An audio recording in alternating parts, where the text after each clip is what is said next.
Hello, welcome back to Medico Quiz. आज की class के अंदर हम अपनी सीरीज़ का क्वेश्चन नंबर 21 से स्टार्ट करेंगे। क्वेश्चन स्टार्ट्स है which muscle assist in extension of the four arm, resist abduction of the ulna during pronation of the forearm, and tenses the capsule of the elbow joint so that it is not pinched when the joint is extended। थोड़ा tough category का question है। इसके अंदर ये terminologies हमें अच्छे से आनी चाहिए और इस पर एक क्लास में ले चुका हूँ। ऑप्शंस हैं anconeus, tricep brachii, coracobrachialis and bicep brachii. तो इसका जो आंसर है वो तो फर्स्ट है, यानी एनकोनियस आंसर है, जो कि असिस्ट करती है extension of the four arm को, रेजिस्ट करती है अबडक्शन ऑफ द अल्ना को during pronation of the forearm, and tenses the capsule of the elbow joint so that it is not pinched when the joint is extended। Okay, अब इसका थोड़ा सा explanation देख लेते हैं सारी मसल्स का, जो इसमें कोरोको ब्रेकियालिस बाइसेप ब्रेकाई वगैरह और ट्राइसेप ब्रेकाई जो दे रखी हैं, इसमें एनालाइज करेंगे। तो क्वेश्चन में जो पूछा गया है, एक तो assist forearm extension, resist ulnar abduction during pronation, और tenses the elbow joint capsule during extension. ये तीन चीज़ें हमसे दे करके किसी मसल के बारे में पूछा गया। तो जो फर्स्ट हमारी मसल थी एनकोनियस, वो असिस्ट करती है फोरआर्म एक्सटेंशन को और ये इसका प्राइमरी फंक्शन है। और resist ulnar abduction during pronation, और ये करती है। और tenses the elbow joint capsule, yes it contributes to joint stability. तो आंसर ये हो गया। अब ये तो इसने तो फुलफ़िल कर दिया, बट हम जैसा सीरीज़ में कंटिन्यू कर रहे हैं कि बाकी ऑप्शंस को भी देखते हैं कि वो क्यों गलत हैं। तो tricep brachii second option, assist forearm extension, हाँ ये कराती है extension, but resistant ulnar abduction during pronation ये डायरेक्टली इन्वॉल्व नहीं होती, यानी ये इसका प्राइमरी फंक्शन में नहीं आता और ये डायरेक्टली वैसे भी इन्वॉल्व नहीं होती। और tenses the elbow joint capsule contribute to joint stability but not specific as anconeus, मतलब ये इसका प्राइमरी फंक्शन में नहीं आता इस वजह से। Coracobrachialis assist in forearm extension, no it's primary flexor of the shoulder है, ये वैसे भी शोल्डर में पाई जाती है, इसमें नहीं आती। Resist ulnar abduction during pronation not involve, shoulder muscle है, इसका वैसे भी कोई सेंस नहीं बनता। इसके बाद brachialis muscle assistant for arm extension, नहीं ये इसमें नहीं होती है, फ्लेक्सर मसल है, वैसे भी ये आगे की साइड होती है, हमने ह्यूमरस का पढ़ा था इंटीरियर पार्ट में होती है, तो lower half of interior part में होती है, तो इसका फ्लेक्शन एक्शन होगा, वैसे भी समझ आता है। Resist ulnar abduction during pronation, इसमें भी इन्वॉल्व नहीं होती है, और tense the elbow joint capsule, इसमें भी इन्वॉल्व नहीं होती है। Bicep brachii assist in forearm extension, नहीं। रेजिस्ट अल्नर अबडक्शन, नहीं। Tense the elbow joint at capsule, ये इसमें भी नहीं होती। तो इस हिसाब से हमारा जो आंसर है वो इफ़ेक्टिवली अब पूरी तरह से जो होता है एनकोनियस के लिए फुलफ़िल होता है। इसके बाद अगर हम इन मसल्स के ओरिजिन इंसर्शन देखना चाहें तो देख सकते हैं। Coracobrachialis medial aspect of the tip of the coracoid process होता है, और इसके बाद इंसर्शन इसका ह्यूमरस बोन पर होता है। बाइसेप ब्रेकाई, तो ये शोल्डर की हो गई। बाइसेप ब्रेकाई हमने कई बार देख लिया, short head arise from coracobrachialis, इसे भी हमने कई बार कर चुके हैं। Lateral aspect of the coracoid process, और लॉन्ग हेड जो होता है सुप्राग्रेनुलार ट्यूबरकल पर होता है, और इसका इंसर्शन कहाँ होता है, posterior of part of the radial tuberosity, the tendon is twisted, इस तरह से डिटेल है, बट ये रेडियल ट्यूबरोसिटी पर आकर के इसका इंसर्शन होता है। ब्रेकियालिस की जब बात होगी तो lower half of the front of the humerus होता है, और इसका कुछ part medial and lateral intermuscular septa के अंदर भी आता है, और जहाँ से डेल्टोइड का इंसर्शन होता है वहीं से इसका ओरिजिन भी स्टार्ट होता है। फिर जब इसकी इंसर्शन की बात करते हैं तो कॉर्नोइड प्रोसेस एंड अल्नर ट्यूबरोसिटी पर इसका इंसर्शन होता है। एनकोनियस की जब हम बात करते हैं लेटरल एपिकोंडाइल ऑफ ह्यूमरस पर होता है और ओरिजिन, और इंसर्शन की जब बात करते हैं तो lateral surface of olecranon process and upper 1/4 of the posterior surface of the ulna पर होता है। इस तरह ट्राइसेप ब्रेकाई को हमने कई बार कर लिया। लॉन्ग हेड जो होगा इंफ्राग्रेनुलार ट्यूबरकल पर होगा, और लेटरल हेड जो होगा posterior aspect of the humerus, और मीडियल हेड जो होगा वो भी posterior aspect of the humerus पर होता है। यानी लॉन्ग हेड इंफ्राग्रेनुलार पर पोस्टीरियर लॉन्ग हेड हो गया, और lateral and medial head posterior aspect of the humerus पे, और इसका जो इंसर्शन होता है वो olecranon process of the ulna पर होता है। इसके बाद question number 22, which of the following is the branch of the brachial artery. तो हमें ब्रेकियल आर्टरी की एक्चुअली हमें ब्रांच पता होनी चाहिए, तो उससे हमारा आंसर आ जाएगा। यहाँ पे कुछ ऑप्शन दे रखे। इसके बाद इसका आंसर तो ये है, superior inferior ulnar collateral arteries are the brachial arteries branch. अब हम इनके बाकी ऑप्शंस को भी डिटेल में देख लेते हैं। जैसे first option the anterior posterior circumflex humeral artery.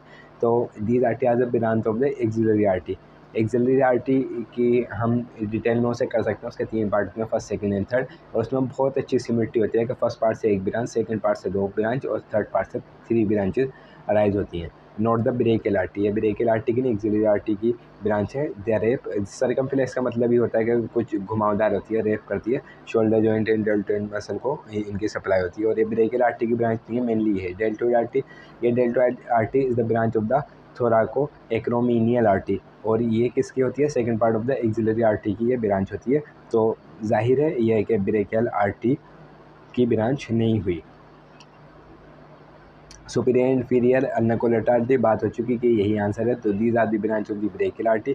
They supply the elbow region and anastomose around the joint helping maintain circulation of the forearm even during flexion of the elbow. Thus it is a correct branch of the brachial artery. Question का according थोराको acromial artery, ये अभी B option में बात हुई कि ये second part of the axillary artery है। तो यहाँ पे भी इससे आंसर हमारा क्लियर हो गया।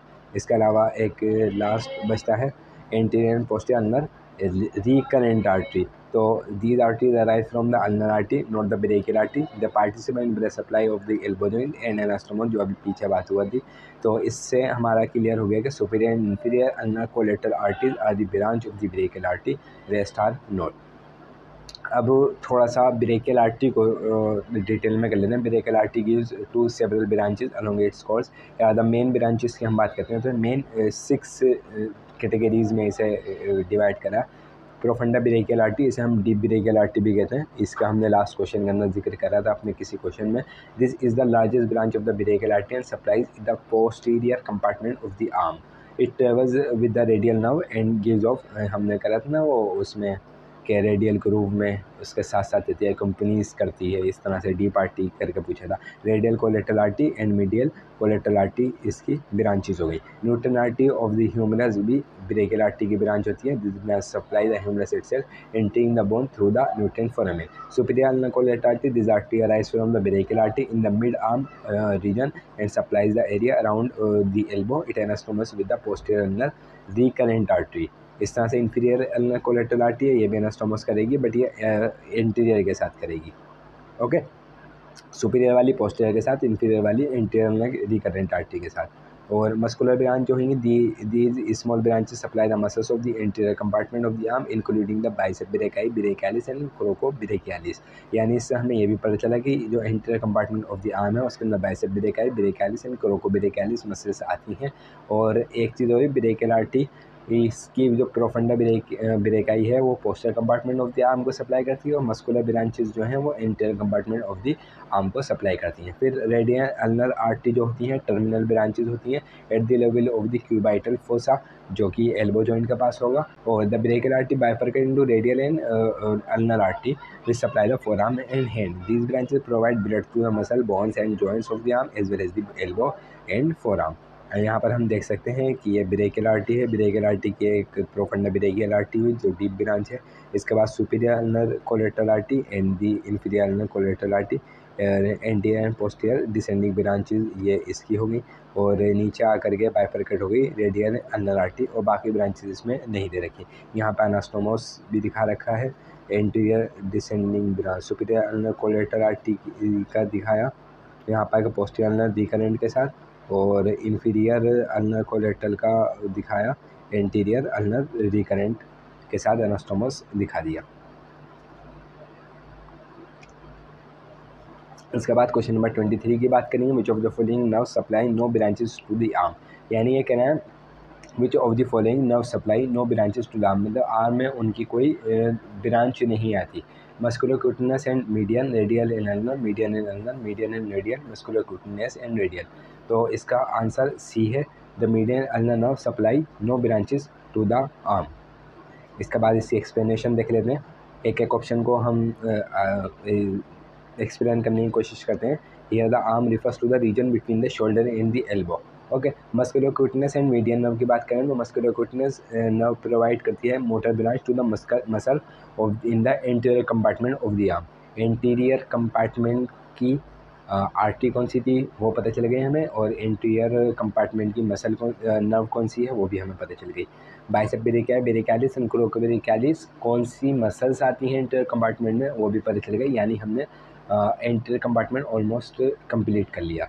Therefore the musculoskeletal nerve does give branches to the arm। तो ये तो ऑप्शन हट गया। अब बचती है median nerve. The median nerve travel through the arm but does not provide any branches in the arm। It only gives branches in the forearm and hand। यानी ये ट्रेवल तो कर रही है आर्म से, बट वहाँ पे कोई ब्रांच नहीं दे रही, और ये ब्रांच कहाँ पे जाके दे रही है, फोर आर्म में और हैंड में या जा करके ब्रांचेस दे रही है। तो ये हो गया, since the musculoskeletal nerve gives branches to the arm, the option is incorrect. Radial and ulnar nerve. Radial nerve, these nerve give branches to the tracea brachii and the brachioradialis in the arm. Thus, it supplies the branches of the arm. Ulnar nerve, like the median nerve, the ulnar nerve passes through the arm but does not give any branches to the arm.